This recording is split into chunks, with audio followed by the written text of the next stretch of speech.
pero se olvidaron que también hay un día de la ira del Cordero, y de eso no les hablaron. Terrible responsabilidad descansa sobre los ministros, sobre aquellos que Dios ha llamado para proclamar su palabra si no somos fieles al cometido que Dios nos dio. Que Dios va a usar a gente que Él va a calificar por su propio Espíritu Santo, porque la mayoría de los ministros, porque son doctos y engreídos, no pueden ser usados por Dios para la proclamación del mensaje final. Muy pocos hombres de los educados van a participar en el fuerte pregón del mensaje del tercer ángel. Muy pocos de los que tienen títulos universitarios, porque meten el título debajo del brazo y se creen orgullosos, yo me la sé toda, y no están dispuestos a ser enseñados como un niño la voluntad de Dios. Por eso Dios, a través de la lluvia tardía, va a capacitar a la gente común. Si se acuerdan del tema del jueves, ¿verdad? En la obra final, Dios va a usar a gente común, a gente que Él mismo califique por la obra de su Espíritu Santo. Entonces es muy importante que entendamos cuáles son las calificaciones para recibir, o los requisitos para recibir la lluvia tardía. De un testimonio que leí, donde la mensajera del Señor se encontraba en el andén del tren en Loma Linda. Y ella contó a 2 pastores que estaban con ella una visión que el Señor le mostró. Y en esa visión, ella vio los campos blancos para la siega, unos trigales hermosos. Y luego vio un tremendo huracán, como un fuerte viento, un tornado que venía y pasaba. Y cuando ella miró los campos que estaban listos para la cosecha, parecía que no había quedado nada. Y ella exclamó: Dios mío, ¿y tu pueblo? ¿Qué no va a haber un remanente, Señor? Más o menos como exclamó el profeta Ezequiel, ¿verdad? En el capítulo 9, donde Ezequiel exclamó, versículo 8, aconteció que cuando ellos iban destruyendo, quedé yo solo, me postré sobre mi rostro y clamé y dije: ay, Señor Jehová, ¿destruirás a todo el remanente de Israel derramando tu furor sobre Jerusalén? Ese es el capítulo del sellamiento del ángel con el tintero de escribano. Y cuando Ezequiel ve lo que está pasando, dice: ¿que no va a quedar nadie, Señor?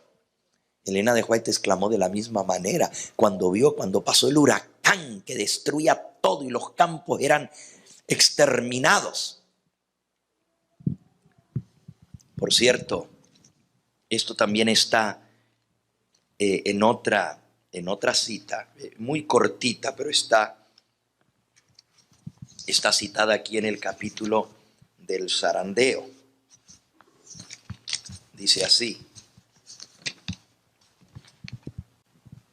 el zarandeo de Dios avienta multitudes como hoja seca. Página 184 de Eventos.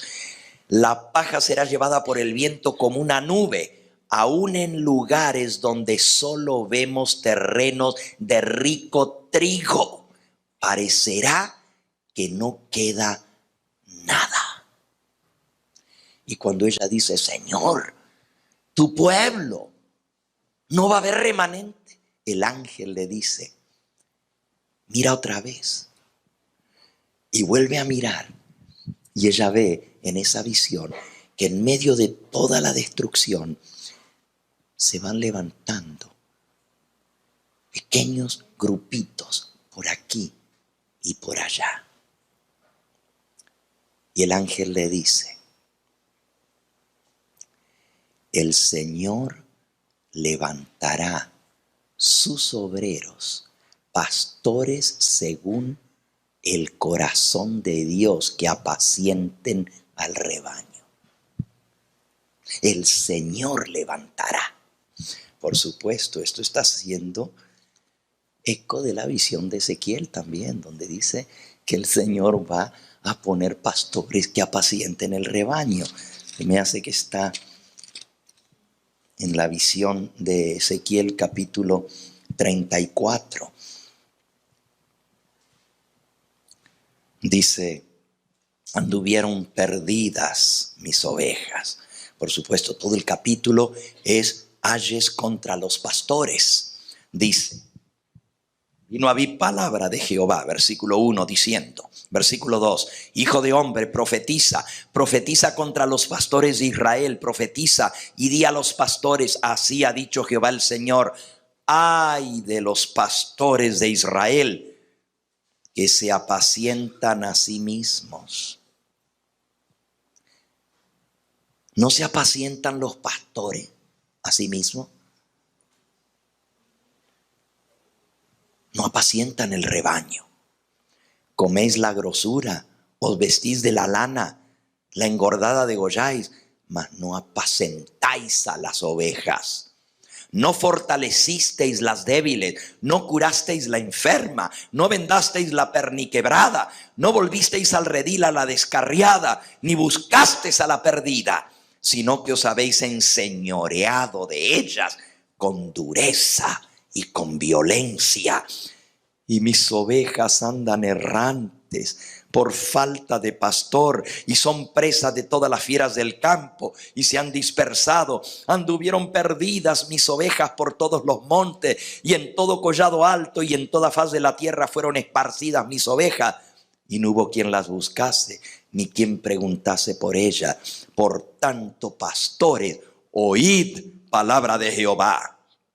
Vivo yo, ha dicho Jehová el Señor, que por cuanto mi rebaño fue para ser robado y mis ovejas fueron para ser presa de las fieras del campo, sin pastor, ni mis pastores buscaron mis ovejas, sino que los pastores se apacentaron a sí mismos y no apacentaron mis ovejas. Por tanto, pastores, oíd palabra de Jehová. Así ha dicho Jehová el Señor.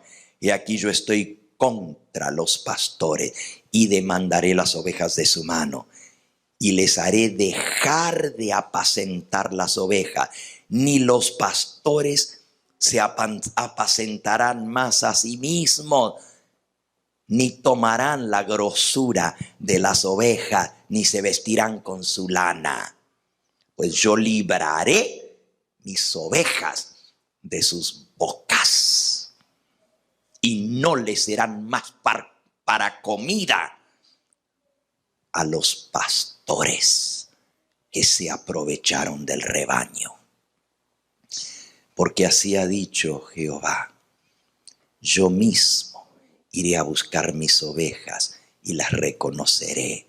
Como reconoce su rebaño el pastor el día en que está en medio de sus ovejas esparcidas, así reconoceré mis ovejas y las libraré de todos los lugares en que fueron esparcidas en el día del nublado y la oscuridad, y yo las sacaré de los pueblos y las juntaré de las tierras y las traeré a su propia tierra y las apacentaré en los montes, por las riberas y en todos los lugares. En buenos pastos las apacentaré y en los altos montes de Israel estará su aprisco. Allí dormirán en buen redil y en pastos suculentos serán apacentados. Yo apacentaré mis ovejas, yo les daré aprisco, dice el Señor. Y yo pondré pastores según mi propio corazón. Alabado sea el nombre del Señor. Ahora, Elena de White vio eso. Vio que cuando pasaba el zarandeo y quedaba todo aventado, ella dijo, Señor, no va a haber remanente. Y el ángel le dijo, mira otra vez. Y vio que se levantaban grupitos aquí y allá. Pero no eran los mismos pastores que estaban antes. El Señor levantó pastores según su propio corazón. Esa es la esperanza que tenemos para el pueblo remanente de Dios, que Dios va a tomar las riendas en sus propias manos. Esa es la esperanza que llena nuestro corazón.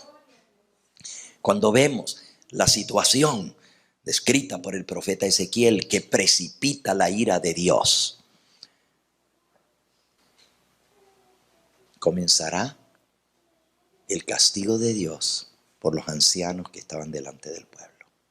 Los primeros en sentir la mano de la ira de Dios serán los que estaban encargados de proteger al rebaño. Y en lugar de buscar a las perdidas y protegerlas, se aprovecharon de ellas. Que Dios me libre de ser de los pastores que se apacientan ellos mismos en lugar de apacentar el rebaño del Señor. Quiera Dios hacernos fieles al cometido y al llamado. Y hablábamos hoy de cómo Dios ha llamado a su pueblo a dar un mensaje directo, distintivo, a no tener miedo, a proclamarlo sin temor. A eso nos ha llamado Dios. ¿Pero qué va a usar el Señor? Pastores según su propio corazón. ¿Qué va a usar el Señor? Escúchenlo. Él suscitará hombres y mujeres de entre la gente corriente para hacer su obra. Así como en la antigüedad llamó a pescadores para que fuesen sus discípulos. Pronto habrá un despertar que sorprenderá a muchos. Aquellos que no comprenden la necesidad de lo que debe hacerse en esta hora serán pasados por alto. Y los mensajeros celestiales trabajarán con aquellos que son llamados gente común, capacitándolos para llevar la verdad a muchos lugares. En la solemne obra final, pocos grandes hombres serán ocupados. Dios realizará una obra en nuestros días que apenas unos pocos anticipan. Él suscitará y exaltará entre nosotros aquellos que son enseñados por la unción de su Espíritu, antes que por la preparación externa en instituciones del saber. No se debe despreciar ni condenar estos medios, Dios los ordenó, pero solo dan las calificaciones externas, las herramientas. Dios manifestará que no depende de seres mortales doctos y engreídos para hacer su obra. Él solamente puede usar a los humildes, a los que se ponen bajo el control del Espíritu Santo. Y una cita más, que ya la leímos, pero la estoy recalcando. Página 213. En las iglesias adventistas del séptimo día habrá una manifestación maravillosa del poder de Dios. Pero Dios no obrará en favor de aquellos que no se hayan humillado ante el Señor, ni abierto la puerta del corazón mediante la confesión y el arrepentimiento. En la manifestación de ese poder que ilumina la tierra con la gloria de Dios, solo verán algo las iglesias adventistas que en su ceguera considerarán peligroso. Algo que despertará sus temores y se afirmarán para resistirlo. Debido a que el Señor no actúa de acuerdo con sus ideas y expectativas, se opondrán a la obra. ¿Por qué dicen, no debiéramos nosotros conocer al Espíritu de Dios cuando hemos estado en la obra por tantos años? En su ceguera espiritual, la ceguera espiritual es la condición de la Odisea. Ciego, desventurado, pobre, ciego y desnudo. Pero en su ceguera espiritual no ven que es el Espíritu Santo, no ven que es Dios que está tomando las riendas en sus manos. Él que está capacitando a los obreros mediante su Espíritu Santo para hacer el fuerte pregón de la obra. Y dirán, esto no es de Dios. ¿Cómo no habríamos nosotros de reconocer al Espíritu de Dios habiendo estado tanto tiempo en la obra? Se afirmarán para resistirlo. El mensaje del tercer ángel no será comprendido por aquellos que se niegan a caminar en su gloria creciente. ¿Cuál es la gloria creciente del mensaje del tercer ángel? El cuarto ángel, la luz que ilumina la tierra con su gloria. Aquellos que se nieguen a caminar en la gloria creciente del mensaje del tercer ángel llamarán una luz falsa a la misma luz que es la que ha de iluminar la tierra con su gloria. Qué triste.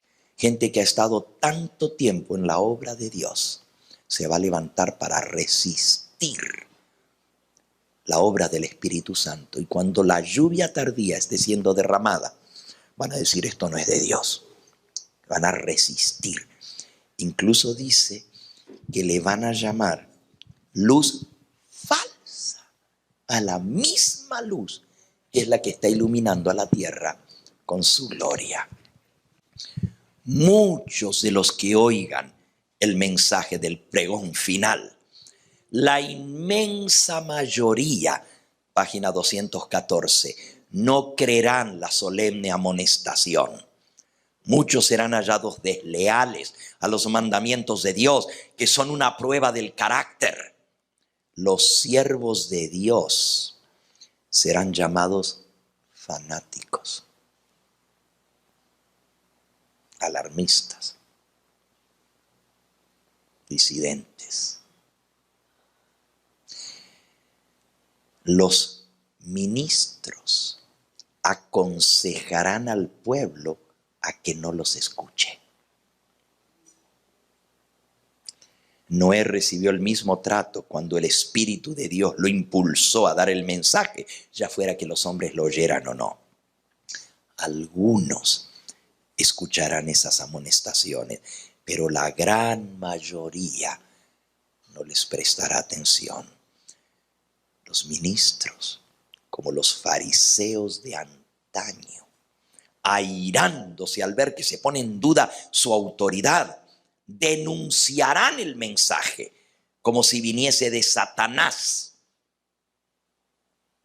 e incitarán a las multitudes dadas al pecado a que injurien, a que persigan, a que calumnien a todos aquellos que lo proclaman.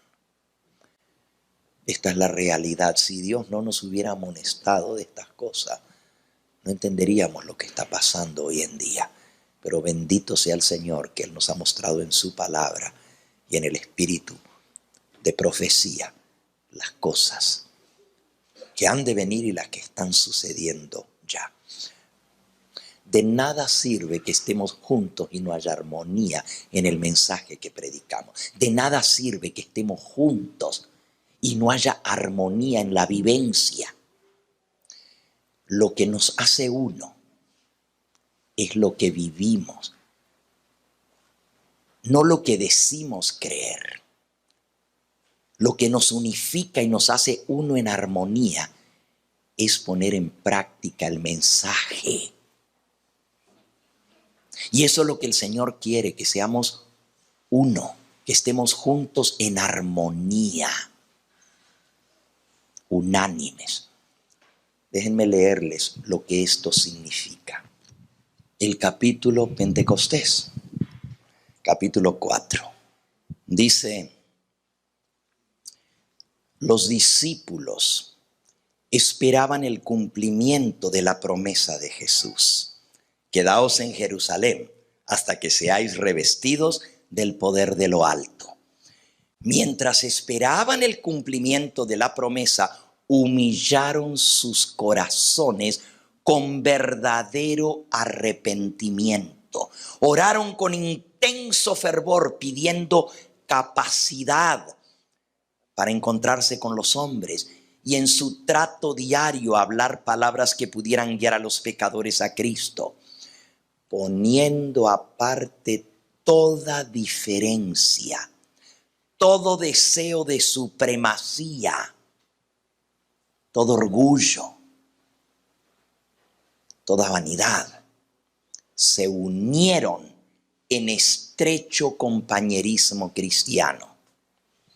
Se acercaron más y más a Dios, y al hacer esto comprendieron cuán grande privilegio habían tenido al poder asociarse estrechamente con Cristo. La tristeza llenó sus corazones al pensar en cuántas veces le habían apenado por su tardo entendimiento y su incomprensión de las lecciones que él, para bien de ellos, estaba procurando enseñarles. Ahora ya no lo tenían con él. Esos días de preparación para la recepción del Espíritu Santo fueron días de profundo escudriñamiento del corazón. Los discípulos sentían su necesidad espiritual y clamaban al Señor por la santa unción que los había de hacer idóneos para la obra de salvar las almas. Ahora yo quiero enfatizar este segundo punto. Primero dice que dejaron de lado todas sus diferencias, se pidieron perdón los unos a los otros. Habían estado 3 años y medio con Jesús. Habían visto su ejemplo de humildad. Habían sido moldeados por él, pero aún así no estaban preparados para recibir el Espíritu Santo. ¿Se acuerdan la noche en que participaron juntos de la Pascua con el Señor? Camino al aposento alto había habido una disensión entre ellos. ¿Y de qué estaban peleando los discípulos? ¿Quién iba a ser el mayor? Exactamente. ¿Quién de ellos iba a sentar a la derecha y el otro a la izquierda? Y dice que la disensión, así dice el Evangelio, no fue pequeña, fue magna disensión, fue tan grande que no se miraban entre sí, estaban enajenados el uno del otro, peleados cuando se sentaron a la mesa. ¿Cómo Jesús iba a instituir el memorial tan sagrado de su sacrificio? Ese rito de la Santa Cena, cuando los corazones de ellos no estaban preparados. Y habían estado con Jesús 3 años y medio. Pero el Espíritu Santo no había terminado de hacer la obra en sus corazones, porque había en ellos cosas que no estaban dispuestas a renunciar, y era su deseo de supremacía, su deseo de tener un puesto importante, de sobresalir sobre los demás. El Señor no puede usar a personas de esa manera. No le sirven. Él resiste a los soberbios, pero da gracia a los humildes. Entonces, al corazón contrito y humillado no despreciarás tú, oh Jehová. Por eso uno de los requisitos para recibir la lluvia tardía es que nos humillemos delante del Señor. Que reconozcamos nuestra soberbia, nuestra suficiencia propia, nuestro deseo de supremacía. Que le pidamos al Señor que nos haga humildes de corazón. El estar juntos, recuerden lo que dije más temprano, no es lo mismo que estar unánimes. El estar juntos no es lo mismo que estar unánime. De nada me sirve a mí juntarme con fulano, mengano y mengano y decir ahora somos uno, cuando no somos unánimes en la manera de ver las cosas, cuando no somos unánimes en la proclamación del mismo mensaje, cuando no somos unánimes en la vivencia del mensaje, cuando no obedecemos las palabras del Señor y estamos en rebeldía, ¿cómo me puedo unir con alguien que está en rebeldía a la palabra de Dios? ¿Andarán dos juntos si no estuvieren de acuerdo? Dice el profeta Amós. ¿Andarán dos juntos si no estuvieren de acuerdo? Entonces no puede haber unidad en el error. No puede haber unidad cuando una de las dos partes está en rebeldía a la voluntad del Señor. De ahí que nuestra unión para poder llegar a ser unánimes y juntos es renunciar a todo aquello que es rebeldía contra Dios, contra su palabra. Tenemos que unirnos en la verdad. ¿Entienden esa expresión? Unidos en la verdad. Pero recuerden, la verdad no es solamente intelectual, es experiencial. Es no solo creer en la verdad o decir que creemos en la verdad, es vivirla. El testimonio viviente tiene que ser reavivado en los corazones. Y ese testimonio viviente es el poner en práctica las palabras del Señor. Así que el primer requisito es dejar de lado toda diferencia.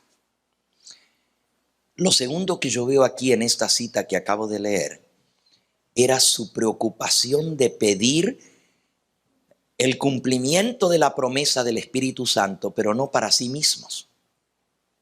¿Para qué pedían el Espíritu Santo? ¿Para qué? Y Cristo les había dicho, Hechos 1:8,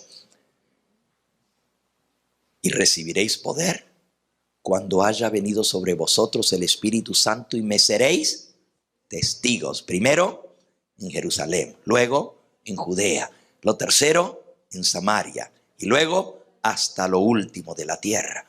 Entonces, la razón por la cual el Espíritu Santo se da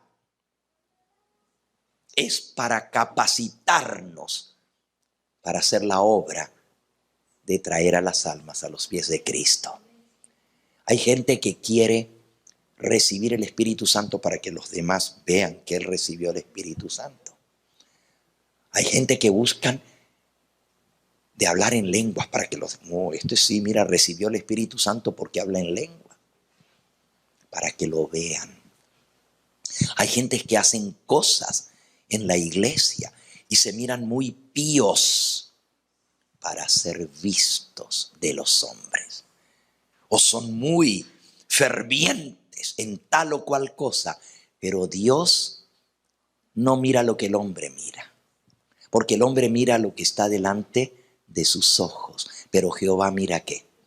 El corazón. Él ve las intenciones y los propósitos que inspiran nuestras acciones. Son los motivos del corazón los que tienen que estar limpios. Las razones por las cuales hacemos las cosas. Y eso es lo que tenemos que pedirle al Señor, que nos dé la verdadera razón por la cual queremos el Espíritu Santo. ¿Y cuál es? Escúchenlo. Los discípulos oraron con inmenso fervor, pidiendo capacidad para encontrarse con los hombres y en su trato diario hablar palabras que pudieran guiar a los pecadores a Cristo. No pedían una bendición para sí mismos. Los discípulos sentían su necesidad espiritual y clamaban al Señor por la santa unción que había de hacerlos idóneos para la obra de salvar las almas. No pedían una bendición simplemente para sí mismos.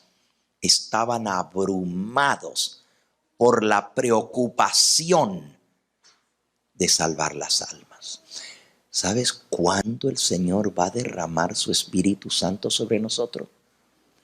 Cuando vea que nos abruma la preocupación de salvar a las almas que perecen. Escúchalo bien. ¿Saben lo que es cuando algo te abruma? Cuando tú estás abrumado por algo, no puedes pensar en otra cosa. Cuando alguien está abrumado por un problema, por una situación, por lo que sea, lo único que puede pensar es en eso. Y cuando nosotros estemos abrumados por nuestra preocupación de buscar a las almas que perecen, entonces es cuando Dios dice, a este le tengo que dar el Espíritu Santo para hacer mi obra. Porque va a usar el poder del Espíritu Santo para el propósito para el cual yo lo doy, que es la salvación de las almas. ¿Ustedes sienten el peso de las almas que perecen? ¿Sienten en su corazón lo que significa ver a nuestro alrededor almas que a diario pasan a la eternidad sin Dios, sin luz, sin salvación? Todos los días a nuestro alrededor hay almas que pasan a la eternidad sin salvación. ¿Nos importa? ¿O las vemos? Bueno, pues se tenían que morir, ni modo. Nos abruma la salvación de las almas. Pero no es cosa de decir sí. De nada sirve lo que decimos, es lo que hacemos. Lo que hacemos. ¿Tienes una cita que va con esto?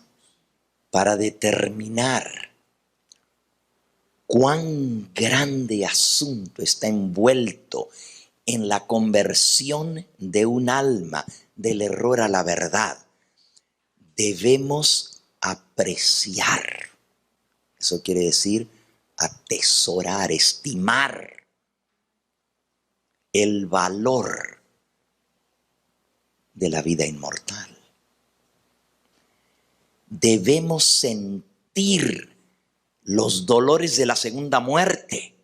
Debemos comprender el honor y la gloria que esperan a los redimidos y entender lo que significará vivir en la presencia de aquel que murió para podernos elevar, ennoblecernos y darnos la corona eterna del vencedor.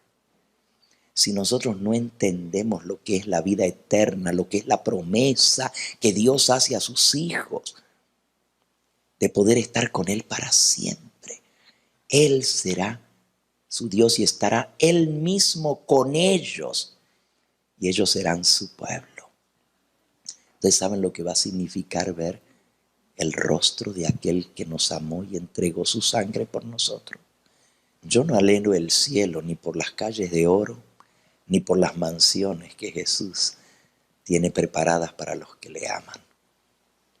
Si hay una cosa que yo quiero para llegar a la tierra renovada, es poder ver a Jesús, quien dio su vida por mí.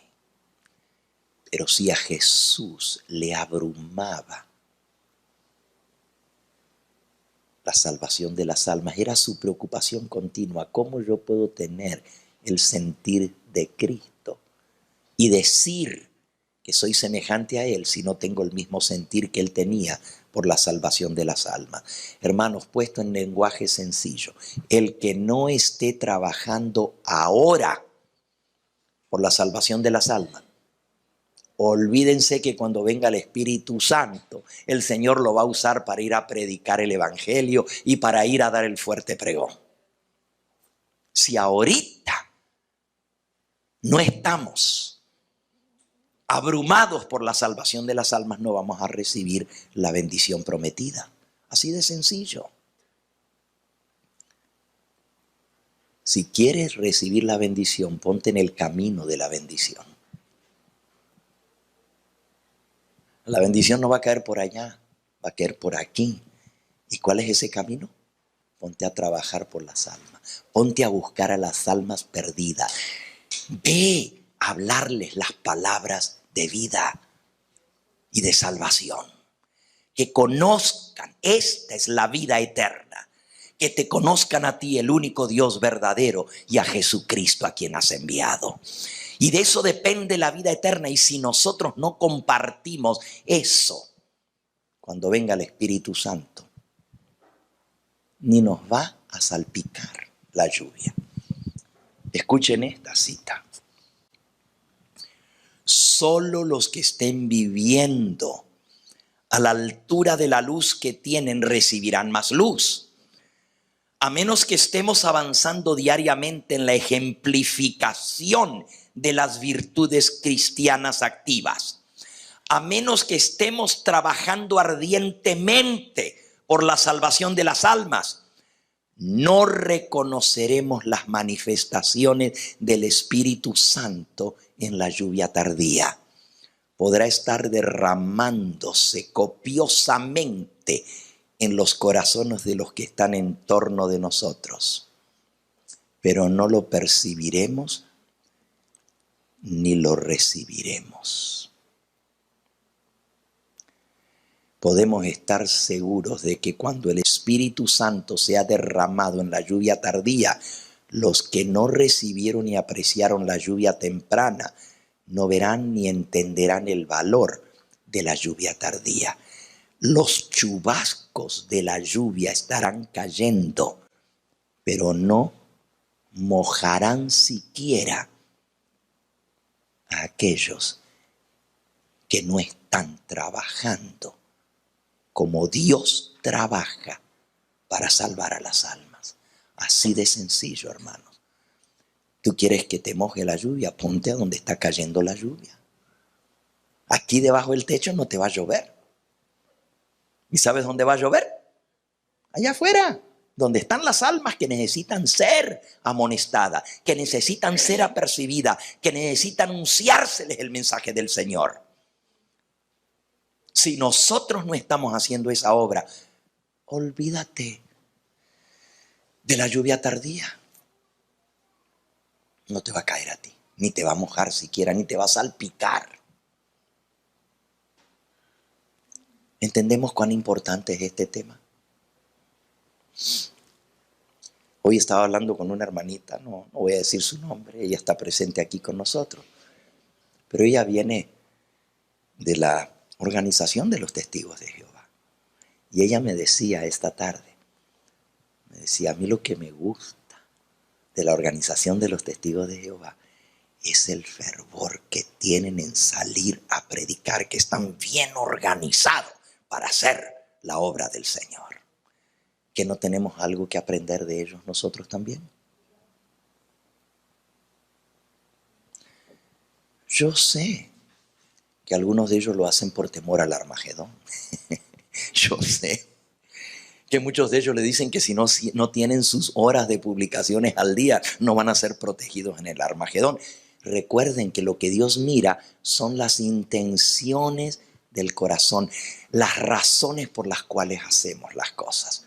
Y si lo hacemos por temor, si lo hacemos por miedo, o si lo hacemos por ganarnos tal o cual cosa, la motivación está equivocada y de nada sirve lo que hacemos. Pero cuando hacemos las cosas por amor a las almas y porque queremos servirle a nuestro Dios, Jehová de los ejércitos, por cumplir su voluntad, Dios conoce el corazón y Él ve. Parece mentira que el pueblo a quien Dios le dio tan grande luz para este momento final esté representado por 10 vírgenes que se durmieron. Porque no son las 5 las que se durmieron. ¿Cuántos fueron? Las 10 se adormecieron. Las 10 cabecearon y se durmieron. Pero de pronto se escuchó el clamor. He aquí el esposo viene, salid a recibirle. Ahora yo les pregunto, si las 10 vírgenes representan al pueblo que está esperando la venida del esposo. Recuerden que no estamos representados por la esposa, sino por los invitados a las bodas. En la parábola somos las vírgenes, no somos la esposa. No hay ninguna contradicción en la palabra de Dios. En algunos lugares la iglesia es la esposa de Cristo, como en Efesios capítulo 5. Pero tanto en Apocalipsis como en Mateo 25, en esa parábola, nosotros estamos representados por las vírgenes. Si las 10 vírgenes están dormidas, ¿quién las despierta? ¿Quién pega el grito? Alguien tiene que estar despierto para decir, ya viene el esposo, y despertar a la iglesia que está dormida. ¿Quién despierta? Pero si esas también se durmieron, hermana, ¿que no se durmieron las 10? Es cierto, hicieron la preparación necesaria. Estamos de acuerdo. Los que tienen aceite en sus vasijas hicieron la preparación necesaria de su carácter, se prepararon. Y ahora, en el momento de ser despertadas porque ya viene el esposo, tienen lo que hace falta. Pero ¿quién las despierta? Bueno, aquí el hermano dice que los pastores las tienen que despertar. Ok, déjenme leerles la cita de la mensajera del Señor. Los ministros deberían convertirse en estudiosos de la Biblia. Bueno, si tienen que convertirse en estudiosos de la Biblia es que no somos muy estudiosos, ¿verdad? ¿Son poderosas las verdades que presentan los ministros de Dios? Claro que lo son. Entonces deberían tratar de hacerlo con habilidad. Sus ideas deberían ser claras y definidas y su actitud fervorosa. En caso contrario, debilitarán la verdad que presentan. Si un pastor no presenta la verdad y se prepara bien, maneja verdades que son tesoros, verdades que son muy valiosas. Y si yo no me preparo bien, si la presento así toda debilucha, con una presentación aburrida, ¿quién le va a prestar atención? Entonces los ministros deben prepararse bien. Sigue diciendo, sus ideas deberían ser claras, definidas, su actitud fervorosa. De caso contrario, debilitarán la verdad que presentan. Mediante la blanda presentación de la verdad, solo repitiendo la teoría sin que ésta los sacuda a ellos mismos primero, nunca van a convertir a los seres humanos. Aunque vivieran tanto tiempo como Noé y predicaran 120 años como Noé, sus esfuerzos no darían resultado. ¿Por qué? Porque cuando un pastor va a predicar un sermón, primero se lo tiene que predicar a él. Y si ese sermón no lo sacude a él, ¿a quién va a sacudir? No hay fuerza, no hay poder. Algunos se paran detrás de un púlpito para leer un sermón. Su amor por las almas, sigue diciendo, debería ser tan intenso y su celo tan ferviente que le dediquen el tiempo para cumplir con su cometido. Una presentación de la verdad tranquila y sin sentimientos, así por arribita, nunca despertará a los hombres y a las mujeres de su sopor de muerte. Deben poner de manifiesto mediante sus modales, sus actos, sus ademanes y sus palabras, y mediante su predicación y su oración, que creen de verdad que Cristo está a las mismas puertas. Los hombres y las mujeres están viviendo en las últimas horas del tiempo de prueba en este mundo. No obstante lo cual son descuidados e insensatos. Y los ministros no tienen poder para despertarlos, porque ellos también están durmiendo. Predicadores dormidos que le predican a congregaciones también dormidas. Esa es la condición de la iglesia que espera la venida del Señor. Pastores dormidos predicándole a congregaciones también dormidas. Testimonios para la iglesia, tomo 2, página 304. Entonces, ¿quién va a despertar a las 10 vírgenes que están dormidas? ¿Quién las va a despertar? Díganme. Si todos están dormidos, hay alguien que dice, viene el esposo, salid a recibirle. Fíjense lo que dice el versículo. Mateo 25. Dice, tardándose el esposo, versículo 5, cabecearon todas y se durmieron. Toditas se durmieron. A la medianoche se oyó un clamor. He aquí viene el esposo, salid a recibirle. Entonces todas aquellas vírgenes se levantaron. ¿Cómo estaban? Pues si se tuvieron que levantar es que estaban todas bien acostaditas, bien dormiditas, y arreglaron sus lámparas. La pregunta es, si todas estaban dormidas, ¿quién pegó el grito? Para esto tenemos que volver al símil de una boda oriental. ¿Se acuerdan que esta mañana decíamos, no entendemos si no entendemos cómo son las bodas? Pensamos que las vírgenes son las que acompañan al cortejo a la boda, pero ya vimos que las vírgenes, ni la novia siquiera, ni la esposa está en la boda. La boda es un trato entre el padre de la novia y el novio. Pero les expliqué que después que se hace el contrato, entonces ahora el esposo ya no es el novio, porque ya está casado. Ahora el esposo se dirige a la casa donde está la novia, a recogerla y a llevarla a su casa.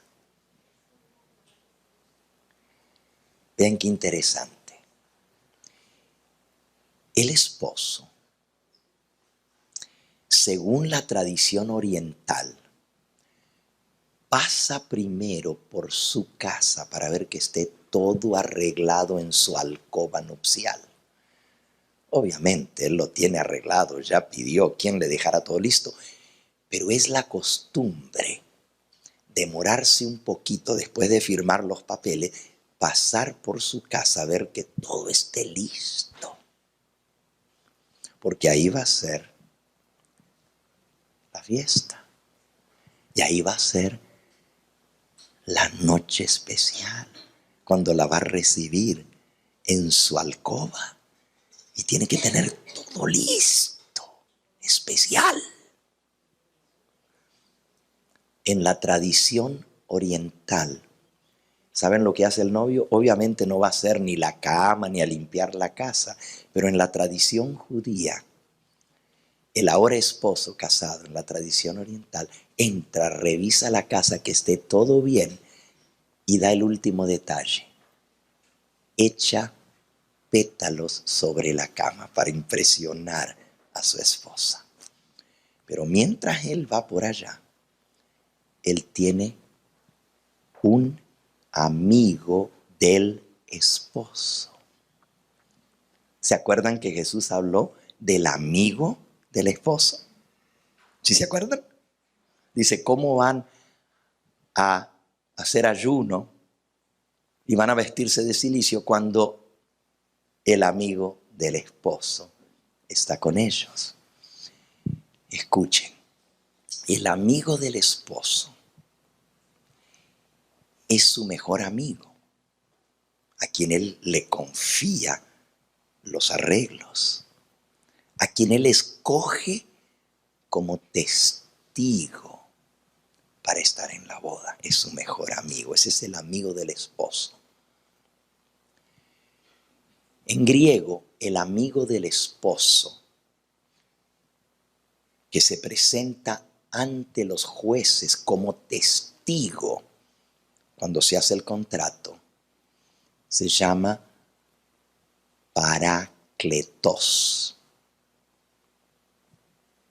Parácletos. Para quiere decir al lado de cletos, el que es llamado a pararse al lado de él. Eso es lo que significa paracleto. El que es llamado a pararse al lado de él es su testigo, es su mejor amigo, the best man, el mejor amigo del novio.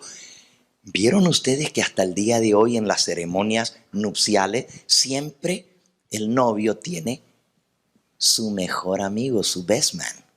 Y el best man pasa con el novio al frente y está al lado de él hasta que se le entrega la novia. Pues en la tradición oriental, mientras el novio pasa por su casa a poner los pétalos de rosa, el best man, el amigo del esposo, se adelanta. Y se adelanta para ir a dar el aviso allá en la casa de la novia, a avisarles que ya el contrato está firmado, que ya el novio salió de la corte, pasó por su casa y ya viene, para que estén listos para darle la bienvenida cuando llegue. Interesante, ¿verdad? Porque hoy en día la costumbre es, la expectativa es cuando llega la novia, ¿verdad? El novio ahí está. Todo el mundo puede ver al novio, pero la novia no. La esconden, ¿verdad? Y la novia la tienen a puerta cerrada. Y el novio puede pasar con la mamá o con su mejor amigo al frente y pues nadie se mosquea. Ah, pero cuando viene la novia, cuando tocan el ta-tan, ta-tan, toda la gente se para y se voltea para ver la entrada de la novia. En la costumbre oriental, perdonen a los pobres orientales que son tan machistas, ¿verdad? Al que se espera es al novio, no a la novia. Ya viene el esposo, salida, recibirle. Bendito sea el nombre del Señor, que el esposo es Cristo Jesús. Y Él recibe toda la honra, Él recibe toda la gloria. El amigo del novio, el parácletos, es el que se adelanta y corre a la casa de la novia a avisar, ya viene el esposo, salid a recibirle, para que cuando venga el esposo ya los encuentre todos listos para darle la bienvenida. Parácletos es uno de los nombres del Espíritu Santo en la Biblia. ¿Cómo el Parácletos va a despertar a la iglesia? El Espíritu Santo, dice el Señor Jesús, va a tomar de lo mío y os lo hará saber. El Espíritu Santo nos va a dar las noticias de Cristo. El Espíritu Santo nos va a despertar mediante los eventos que están sucediendo. Va a despertar las conciencias de aquellos que conocemos la verdad para reconocer que lo que está pasando nos indica: levantad vuestros ojos en alto, porque ya la redención está cerca. Es la obra del Espíritu Santo despertar a las vírgenes dormidas. Ni los pastores, ni el pastor Gambetta va a despertar a la iglesia. Es el Espíritu Santo el que lo va a hacer. Y Él lo va a hacer de una manera extraordinaria. Las cosas que van a suceder, que están sucediendo, pero especialmente con los eventos que señalan el fin de todas las cosas. La promulgación de la ley dominical. los desastres que vendrán como resultado de la ruina que caerá sobre esta nación, los Estados Unidos, cuando se promulgue la ley dominical. Terribles desastres van a azotar esta nación y el mundo por ende. Eso va a despertar a las vírgenes dormidas. Pero la lección que tenemos que aprender en esta noche es esta. Cuando se despiertan, it's too late to go buy oil. Demasiado tarde para ir a comprar el aceite. Dice que se fueron. Primero les dicen a las vírgenes prudentes: dadnos de vuestro aceite porque nuestras lámparas se están apagando. Y las vírgenes prudentes les dicen: no, para que no nos falte a nosotras y a vosotras, id más bien vosotras y comprad por vosotras mismas. Cuando yo estaba más joven, sin haber estudiado a fondo la parábola de las 10 vírgenes, yo decía como que las vírgenes prudentes son un poquito egoístas, ¿verdad? Porque las otras les están pidiendo: danos un poquito de vuestro aceite. Y ellas dicen: no, para que no nos falte a nosotras. Qué egoístas, ¿verdad? Mejor vayan y compren ustedes. Hasta que estudié lo que significa el aceite, que es la obra del Espíritu Santo en la transformación del carácter. Es la obra que va a hacernos semejantes a Cristo en carácter. Y en asuntos de la perfección del carácter, no se puede prestar eso a otro. El carácter es intransferible. Yo no le puedo prestar mi carácter al hermano Carlos. Es un asunto individual. La obra del Espíritu Santo tiene, ¿se acuerdan las 3 fases que vimos hoy de la obra del Espíritu Santo? La primera es hacernos conscientes de la presencia de Cristo en nuestra vida.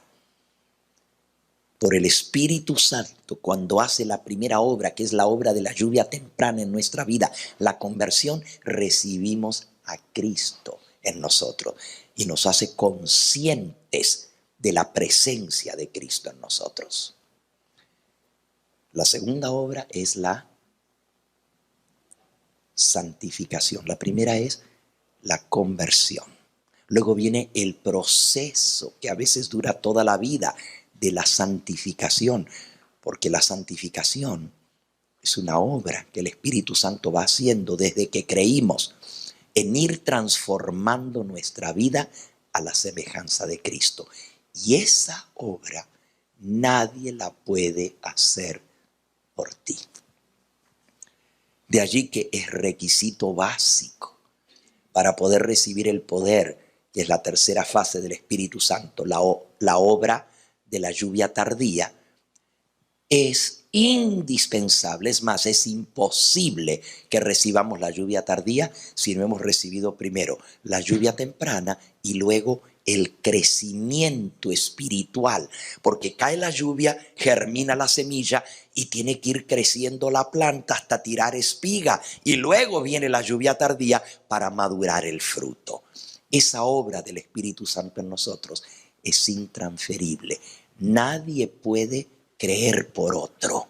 Nadie puede arrepentirse por otro. Nadie puede abandonar los pecados por otro. Nadie puede cambiar su carácter por otro. Cada uno lo tiene que hacer individualmente. Por eso el aceite no se presta. El aceite no se comparte. Y aunque parezca egoísta, es una realidad. En las cosas espirituales no se puede compartir la experiencia por otro. Cada uno la tiene que vivir él. Por eso la salvación es individual. es personal. Por eso la obra del Espíritu Santo es personal en cada corazón. Por eso el vencer el pecado en nuestra vida es la lucha con nosotros y el ángel de Jehová. Como Jacob a solas. No lo podemos hacer con ayuda de nadie. El único que nos bendice es el ángel de Jehová. Y nuestra oración tiene que ser: no te dejaré hasta que no me bendiga.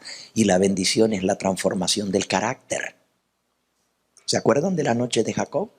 Es un símbolo de lo que todos tenemos que experimentar en nuestra vida. Jacob lucha y lucha y lucha casi toda la noche. Y cuando está por amanecer, el varón con quien él peleaba le dice: déjame porque ya raya el alba. Pero Jacob se aferró a aquel que ahora él sabía quién era. Primero pensaba que era uno de los soldados que había mandado su hermano Esaú, ¿verdad? Que habían venido, 400 venían para extirpar la estirpe de Jacob. Esaú había jurado matar a su hermano y ahora quería matar a toda su familia. Pero hermanos, cuando Jacob se da cuenta con quién estaba peleando, porque dice que con un dedo le tocó su muslo, aquí donde se une el muslo, y lo descoyuntó con un dedo. Toda la noche habían estado peleando fuerza a fuerza. Y Jacob pensaba que él podía contra el contrincante. Pero cuando lo tocó con un dedo y le descoyuntó la pierna, por cierto, Jacob quedó rengo por el resto de su vida. Toda su vida le quedó el recuerdo de la noche de lucha. Y murió de 135 años, pero siempre rengo fue. Desde ese día en adelante, Elena de White lo dice, que Dios le permitió que le quedara su marca física en el cuerpo para que nunca se olvidara. Así como Dios permitió que Saulo de Tarso, cuando la luz del cielo lo cegó y lo dejó ciego, el Señor le recuperó la vista. Vino Ananías, le puso las manos y dijo: hermano Saulo, recibe la vista. Y le cayeron como escamas de los ojos y volvió a ver. Pero el Señor no lo curó por completo. Quedó con un defecto de la vista. Y muchas veces, él dice, 3 veces le he pedido al Señor que me quite este aguijón de la carne. Pero el Señor me dijo: bástate mi gracia, porque mi poder se perfecciona en la debilidad. El Señor le dejó ese defecto físico en sus ojos para que no se olvidara que había sido perseguidor de los seguidores de Cristo. Y le dijo: yo te voy a enseñar cuánto te es necesario sufrir por mi nombre. Y así Jacob quedó rengo. Pero lo importante de esta historia es que cuando se aferró del ángel de Jehová y le dijo: no te soltaré hasta que no me bendigas, dice que el ángel le dijo, esto está en Génesis capítulo 32. Y le dijo: déjame porque ya raya el alba. Y Jacob le respondió: no te dejaré si no me bendices. Esta expresión, y por cierto, esto está explicado magistralmente en el libro El conflicto de los siglos, en el capítulo El tiempo de angustia, la noche de angustia de Jacob. Léanlo, lean ese capítulo y ahí van a ver lo que significa esa experiencia en la vida de Jacob, cómo nosotros la vamos a tener que repetir en nuestra vida. El ángel de Jehová le dijo: ¿cuál es tu nombre? ¿Cuál es tu nombre?, le preguntó. ¿A poco el ángel de Jehová no sabía cómo se llamaba? ¿Sabía o no sabía? ¿Por qué le preguntó su nombre?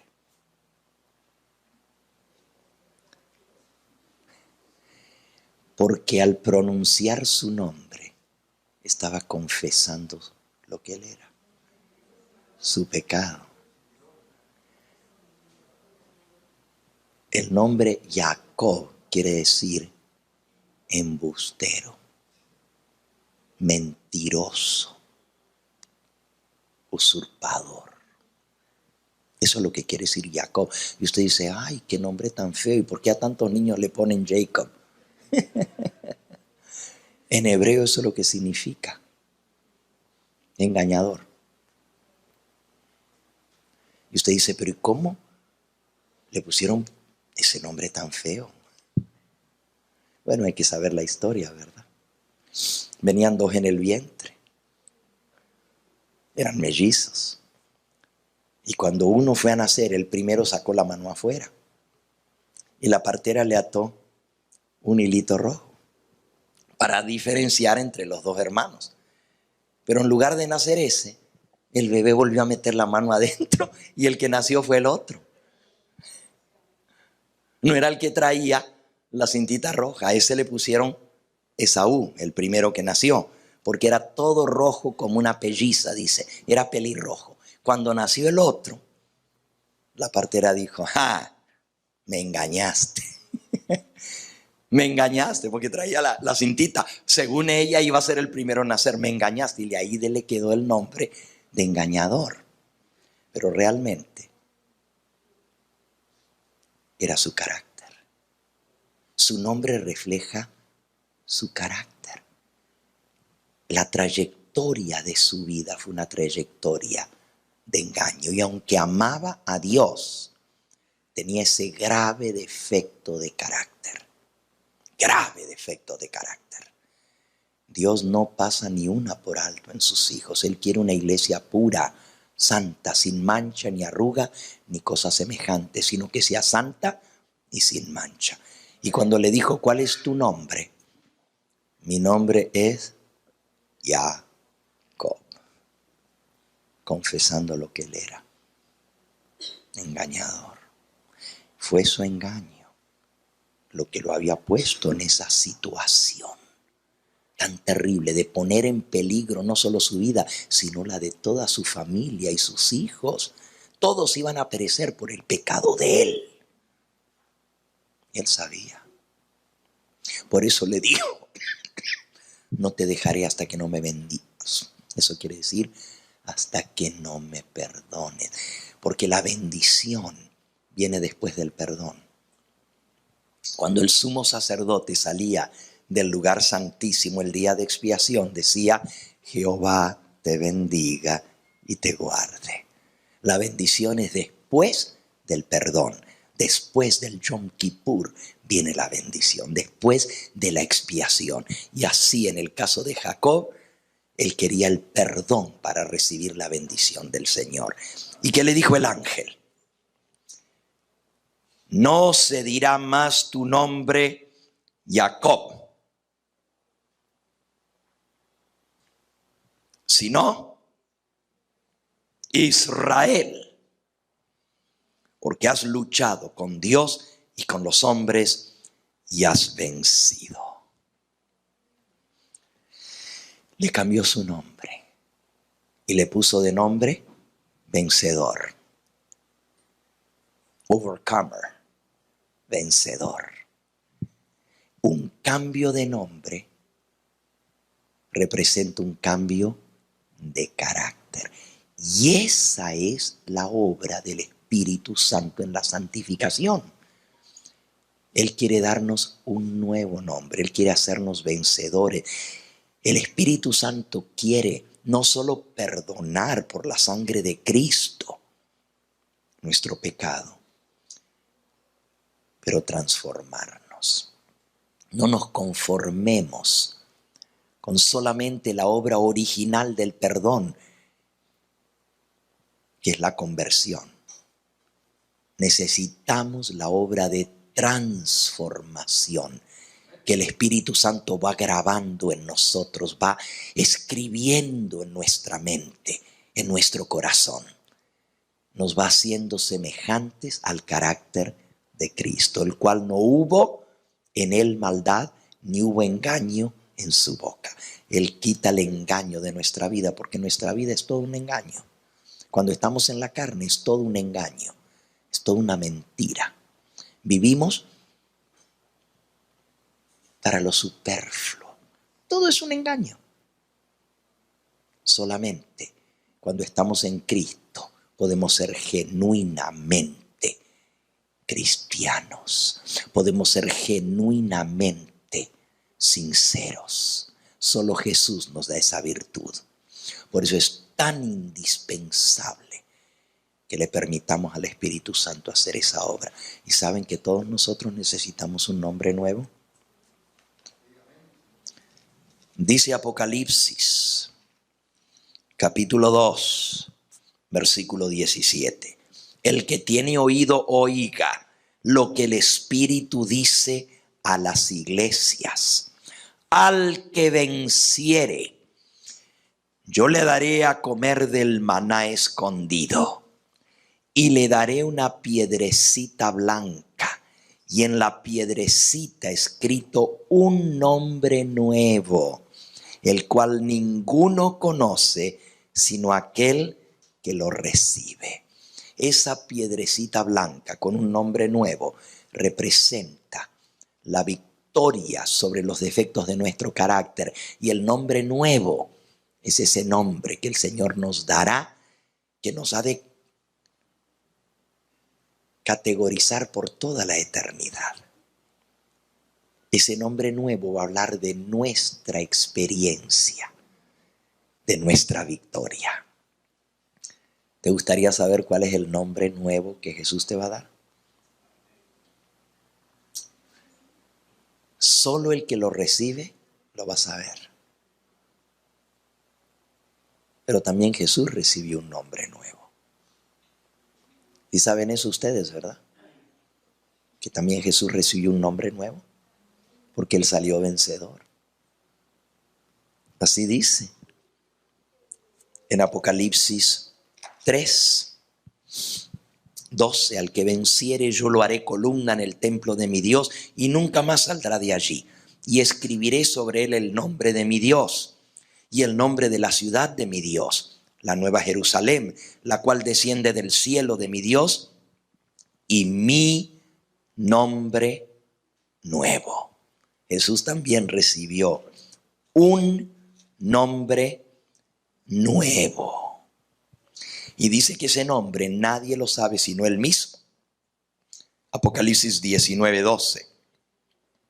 Sus ojos eran como llama de fuego y había en su cabeza muchas diademas y tenía un nombre escrito que ninguno conocía sino él mismo. Ese nombre escrito que nadie conoce sino él mismo, igual que nosotros cuando nos den la piedrecita blanca con el nombre nuevo, nadie conoce ese nombre sino nosotros mismos. Elena de White dice que nadie más puede entender o conocer ese nombre, porque es el nombre de nuestra victoria, es el nombre de nuestra experiencia. Y eso es lo que el Señor Jesús nos ofrece a través de su Espíritu Santo.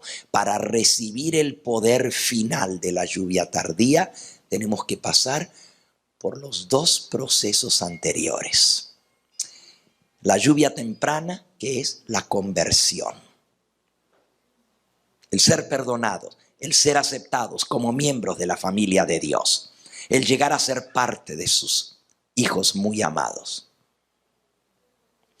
Es interesante, porque algunos religiosos dicen que el nuevo nacimiento es solamente para un grupo especial.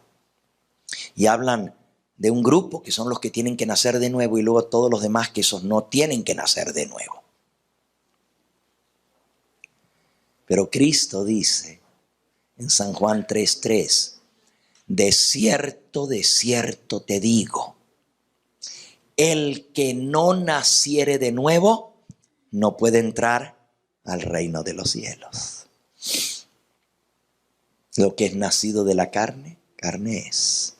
No te maravilles que te dije necesitas nacer de nuevo. Todo aquel que quiera ser parte y ciudadano del reino nuevo de Dios, de esa tierra nueva y de ese cielo nuevo que Él prepara para los que le aman, tienen que haber pasado por la obra del Espíritu Santo. La conversión, la lluvia temprana, la santificación, la obra en su vida reflejando el carácter de Cristo. Y si estamos vivos cuando Él regrese, la glorificación, el poder del Espíritu Santo que nos va a hacer instrumentos en sus manos para dar el fuerte pregón. ¿Saben ustedes que los que reciban la lluvia tardía van a ser como los apóstoles cuando recibieron la lluvia temprana? Lo leímos esta mañana, ¿se acuerdan? Van a realizar milagros. Hasta van a poner las manos sobre los enfermos y van a sanar.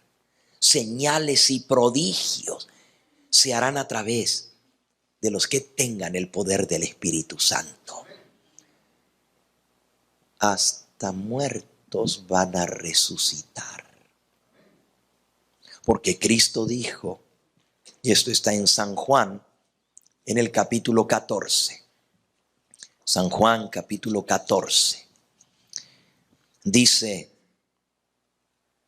el versículo 12, de cierto os digo, de cierto os digo, el que en mí cree, las obras que yo hago, él también las hará.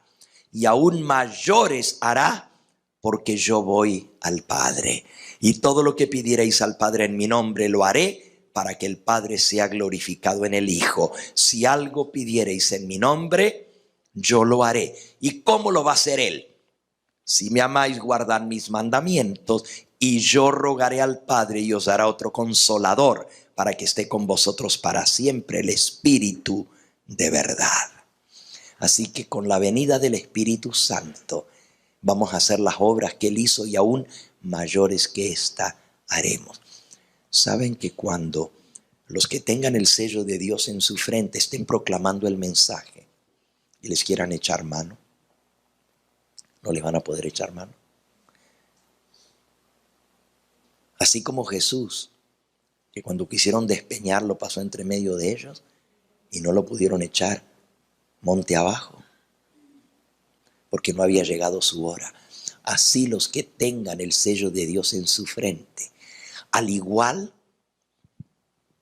que Felipe, el Espíritu Santo lo guiaba, porque estaba lleno del Espíritu Santo. Y el Espíritu Santo le dijo, levántate y ve hacia el sur, a un camino desierto. Y allá se acercó al etíope, le predicó el evangelio. Y el etíope dijo, aquí hay agua, ¿qué impide que yo sea bautizado? Y mandó a parar el carro y lo bautizó. Y dice la Biblia que luego el etíope siguió gozoso su camino, pero Felipe fue arrebatado y apareció al norte del país en un lugar llamado Azoto.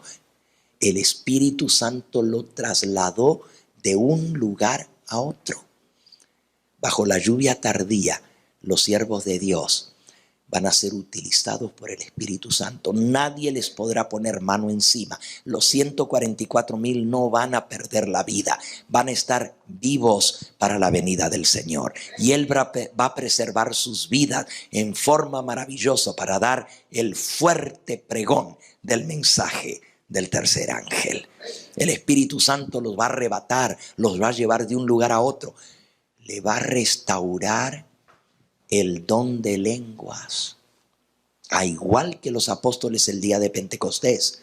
Él va a darles el don de lengua para que puedan ir a proclamar el mensaje del Señor en el idioma donde el Espíritu Santo los lleve. ¿Se imaginan estar un día aquí predicando y luego que el Espíritu Santo te arrebate y te encuentre en medio de los africanitos, en el medio del África, todos negritos brillosos?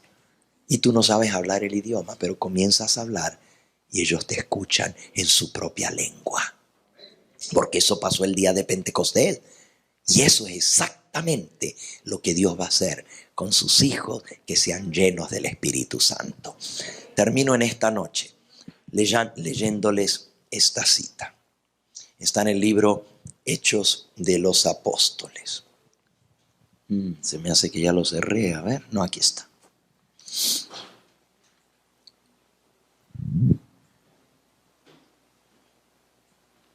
Está en el capítulo titulado El don del Espíritu Santo. El capítulo 5 de Hechos de los Apóstoles. Dice así: el transcurso del tiempo no ha cambiado en nada la promesa de despedida de Cristo de enviar el Espíritu Santo como su representante. No es por causa de alguna restricción de parte de Dios, por lo que las riquezas de su gracia no fluyen a los hombres sobre la tierra. Si la promesa no se cumple como debiera, se debe a que no es apreciada debidamente. Si todos lo quisieran, todos serían llenados del Espíritu Santo. Hay que quererlo, pero cuando yo digo que yo quiero el Espíritu Santo, tengo que estar dispuesto a reunir las condiciones para que el Señor me dé el Espíritu Santo. El Espíritu Santo lo da Dios a los que le obedecen. El Espíritu Santo es dado por Dios a aquellos que dejan las diferencias, las peleas, las contiendas entre sí, que se aman de todo corazón. El Espíritu Santo lo da Dios a aquellos que están unánimes, que aman a las almas, que quieren ese poder para hacer la obra que Dios les ha encomendado, a salir a proclamar las buenas nuevas de la salvación, el último pregón a este mundo que perece. Dice, donde quiera la necesidad del Espíritu Santo sea un asunto en el cual se piense poco,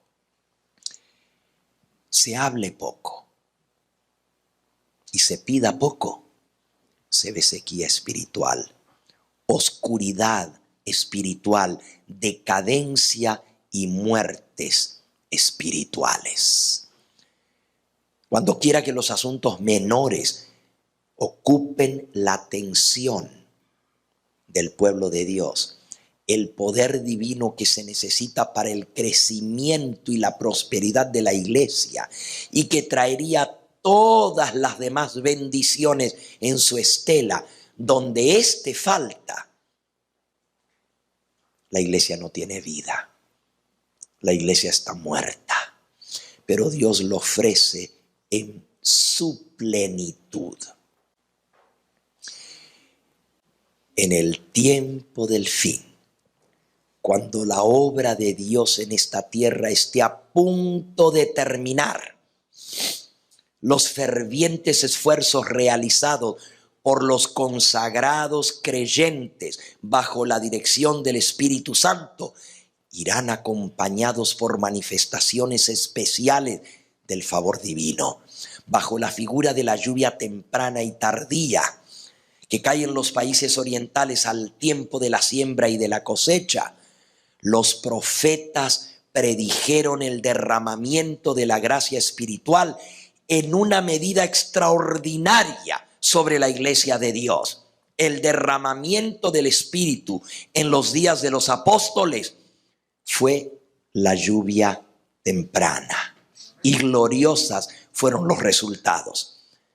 Pero en el tiempo del fin, justo antes del día grande y terrible de Jehová, el profeta Joel profetizó que nuevamente el derramamiento del Espíritu Santo sería copioso. Solamente aquellos que tengan una relación viva con Cristo, la fuente del poder y del crecimiento espiritual, estarán listos para cuando venga la lluvia tardía.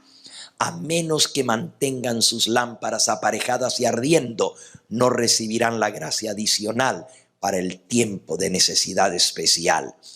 Únicamente los que estén recibiendo constantemente nueva provisión de gracia tendrán la fuerza proporcional a su necesidad diaria y su capacidad de emplearla.